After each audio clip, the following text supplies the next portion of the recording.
Good morning बच्चों। हम लोग जो पिछले क्लास में पढ़ रहे थे वो सॉल्यूशन कर रहे थे क्लास 11th का फर्स्ट चैप्टर प्रश्नावली 1.1 का जो था, उससे आगे हम लोग आज पढ़ करेंगे। उसका सॉल्यूशन आज करेंगे, हल करेंगे आज उससे आगे। ठीक है, तो एनसीईआरटी बुक निकाल लीजिए और क्वेश्चन नंबर 4 का 4 नंबर शुरू करना है आज। 4 का 4 नंबर 3 तक हम लोग कल किए थे।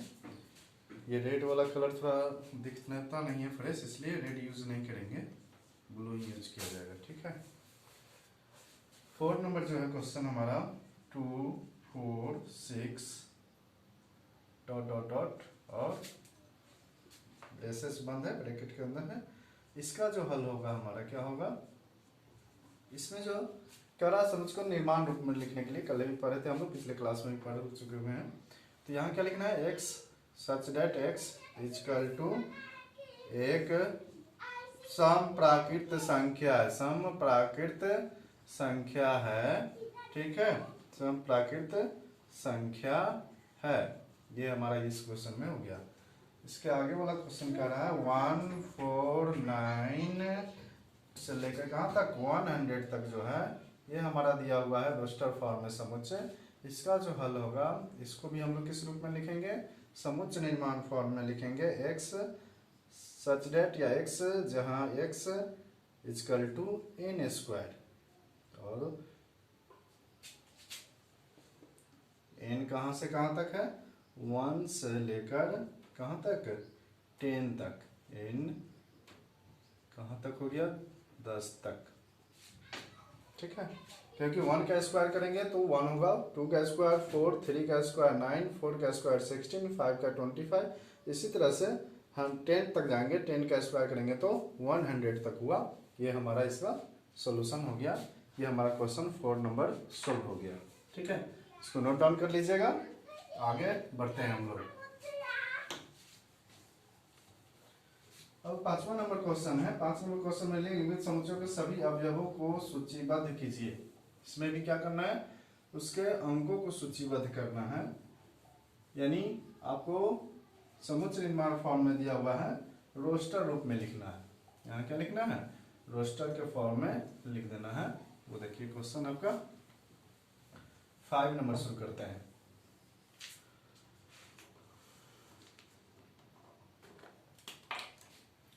फाइव नंबर क्वेश्चन जो है हमारा कह रहा है निम्नलिखित समुच्चयों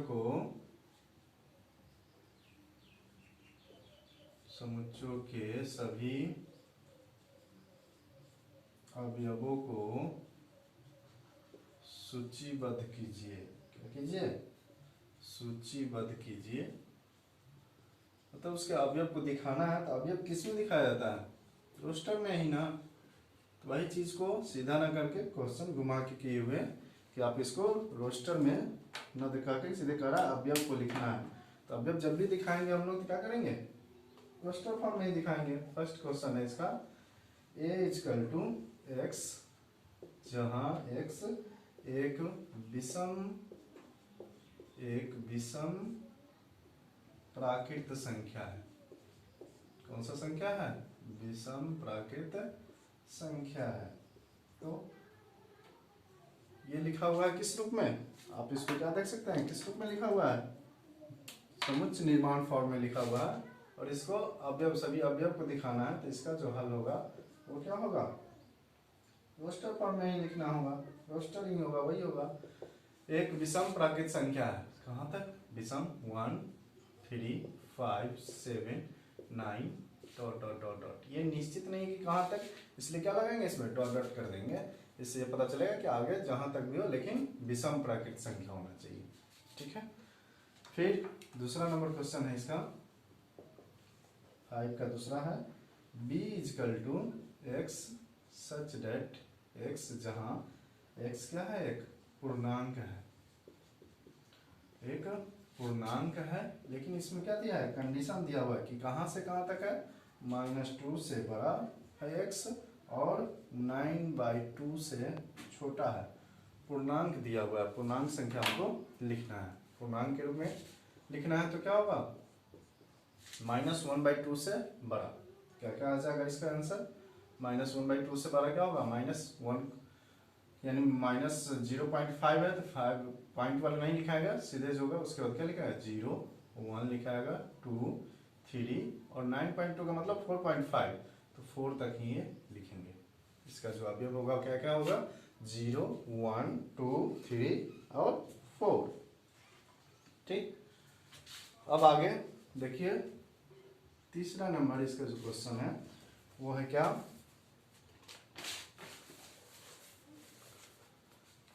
c = x such that x एक पूर्णांक है। क्या है, एक पूर्णांक है। इसमें क्या लिखा हुआ condition, x² less than and equal to 4 है। इसका जो होगा क्या होगा less than and equal to 4। इसका जो हल होगा ये हमारा एक यहाँ पर छूट गया था, b = लिख दीजिए, यहाँ लिखिए c = क्या होगा, किसका होना चाहिए, एक पूर्णांक होना चाहिए। तो पूर्णांक किसका 4 से छोटा होना चाहिए, तो क्या क्या आ जाएगा हमारा -2 का भी स्क्वायर करेंगे तो 4 या 4 से छोटा होगा, -1 का उससे छोटा होगा, 0 होगा 1 होगा 2 होगा, यहीं तक आएगा कि हमारा जो x होगा वो क्या होगा 4 के बराबर या 4 से कम होगा x का स्क्वायर। तो -2 का भी स्क्वायर करेंगे तो 4 हो गया, और -1 का स्क्वायर करेंगे तो 1, 0 का स्क्वायर 0, 1 का स्क्वायर 1 और 2 का स्क्वायर 4, जो इससे छोटा इस कंडीशन को फुलफिल कर रहा है, तो वो हमने लिख दिया, यही उसके अवयव हुए। 4 नंबर क्वेश्चन में d = x such that x जहां एक, ठीक है, एक दिया हुआ है LOYAL, लॉयल कह सकते हैं, ये सीधा LOYAL ही पढ़ेंगे इसको। शब्द का एक अक्षर है, शब्द का एक क्या है अक्षर है, तो इसके अक्षरों का भी क्या करना है हमको अवयव दिखाना है। कौन कौन सा अवयव, कौन कौन सा अक्षर इसमें आएगा, ये भी आप लोग पढ़ चुके हुए हैं कि किसी भी जो सेंटेंस जो वाक्य शब्द दिया रहता है उसमें किसी का भी आंसर क्या होता है डबल, यानी डबल अवयव नहीं लिखा जाता है। तो इसमें डबल क्या क्या आया हुआ है, L डबल आया हुआ है, तो वो नहीं लिखेंगे, LOY और A, यही इसका क्या होगा अवयव होगा। इसी का 5 नंबर भी क्वेश्चन है आपको, इसका दिया हुआ है 5 नंबर क्वेश्चन, E = ये हमारा समुच्च है, ई समुच्च जो है x सच दैट x वर्ष का एक ऐसा महीना है, एक ऐसा महीना है जिसमें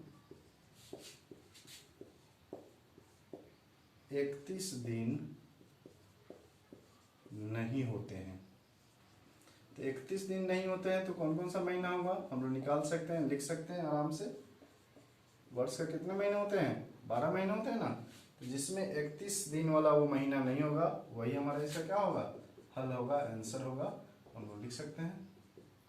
फर्स्ट में क्या आएगा फरवरी, फरवरी 28 या 29 दिन का ही होता है। उसके बाद मार्च आपका 31 हो जाता है, फिर आप लिख सकते हैं अप्रैल,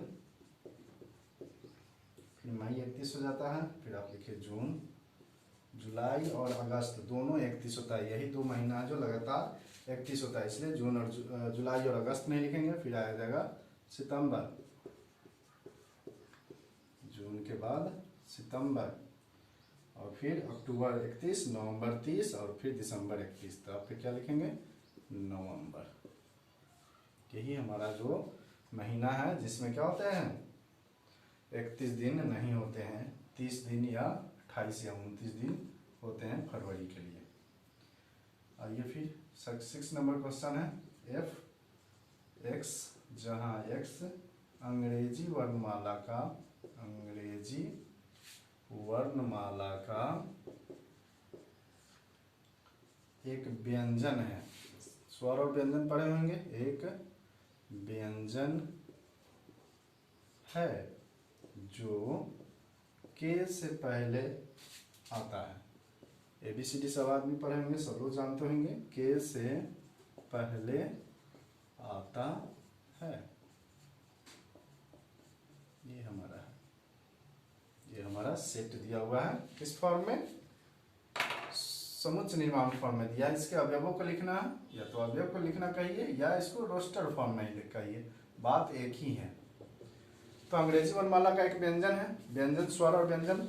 स्वर 5 होते हैं और व्यंजन 21 होते हैं। 21 5 26 अल्फाबेट होते हैं। वर्णमाला, अंग्रेजी वर्णमाला में 26 लेटर होते हैं, आप लोग जानते हैं। उसमें से आपको क्या लिखना है? केवल व्यंजन लिखना है, वो भी के से पहले वाला। तो ए तो आपका नहीं लिखाएगा, बी लिखाएगा, फिर क्या लिखेगा? सी, फिर डी, ई नहीं लिखाएगा, उसके बाद फिर लिखाएगा एफ, फिर आपको क्या लिखाएगा? जी, फिर आपको लिखाएगा एच, आई नहीं लिखाएगा क्योंकि वो स्वर है। उसके बाद आई, एच आई के बाद फिर जे, जे के बाद के आता है, लेकिन के से पहले वाला ही लिखना है हमको। तो क्या क्या लिखा है? B C D F G H J, यही हो इसका क्या होगा? अवयव होंगे। यही हमारा आंसर हुआ। ठीक है, यहाँ तक समझ में आ गया होगा बच्चों। अब आप इसको नोट डाउन कर लीजिए, स्क्रीनशॉट ले लीजिए, या वीडियो को पॉज करके आप इस चीज़ को नोट डाउन कर सकते हैं, देख सकते हैं, समझ सकते हैं। इसको कोई समझने में कहीं कोई दिक्कत नहीं हुआ होगा। अगर कोई दिक्कत हो तो आप कमेंट में पूछ सकते हैं। ठीक है, तब आगे बढ़ते हैं, इसको इरेज करते हैं।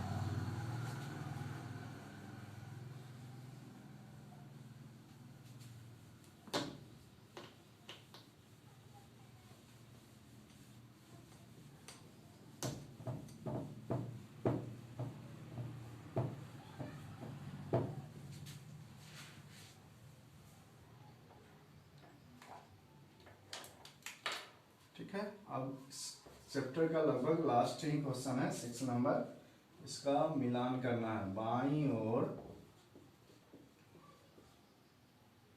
रोस्टर रूप में लिखित और दाईं ओर समुच्चय निर्माण रूप में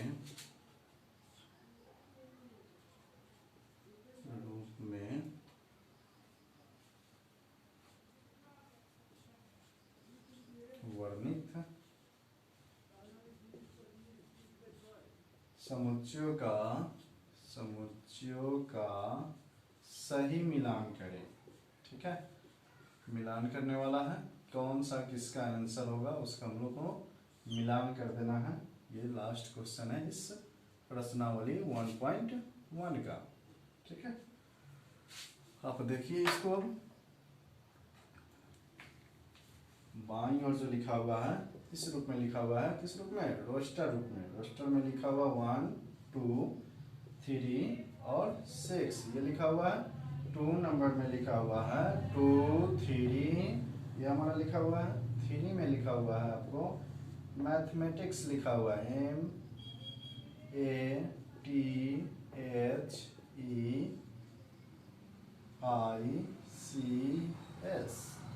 मैथमेटिक्स का ही है, लेकिन रोस्टर फॉर्म है, रिपीटेड नहीं किया गया है, दोबारा नहीं लिखा गया है। आप लोग जानते भी हैं कि दोबारा नहीं लिखा जाता है। तो वही आपको ये दिया हुआ है और इसको मिलान करना है, एक दूसरे से मिलान करना है। ठीक है, इधर जो है हम समुच्चय निर्माण रूप में लिखते हैं। इधर का जो है वो ए नंबर में कह रहा है क्या कि x सच डेट, या x जहाँ x एक क्या है? अभाज्य संख्या है। अभाज्य संख्या है और 6 की भाजक है। किसकी भाजक है? 6 की भाजक है। ठीक है, दूसरा जो है बी नंबर में लिखा हुआ है, इसमें भी x सच डेट x जहाँ x क्या है? संख्या 10 से कम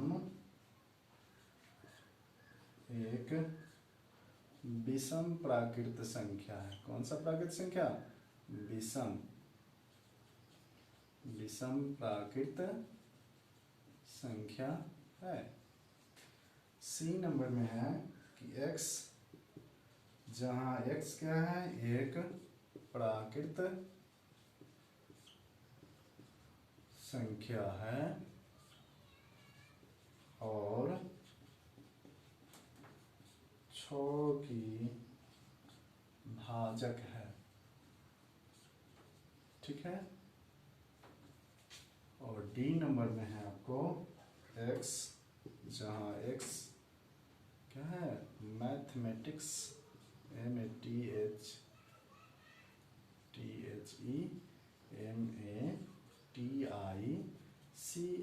मैथमेटिक्स शब्द का एक अक्षर है। क्या है ये? एक अक्षर है। ठीक है। अब देखिए, इसको हम लोग को आंसर से मिलान करना है कि कौन सा आंसर इसका होगा। क्या होगा इसका आंसर, आपको देख के आराम से समझ सकते हैं, आराम से इसको लिख सकते हैं, मिलान कर सकते हैं कि कौन किसका होगा। थोड़ा सा ध्यान दीजिएगा। फर्स्ट नंबर क्वेश्चन जो है रोस्टर में, देखिए फर्स्ट में आपको लिखा हुआ है 1 2 3 6। ठीक है। तो 1 2 3 6 और इधर लिखा हुआ x, x जहाँ x एक अभाज्य संख्या है और 6 की भाजक है। कौन सी संख्या है? अभाज्य। यहाँ इस पॉइंट को नोटेट करना है। ये क्या कर रहा है?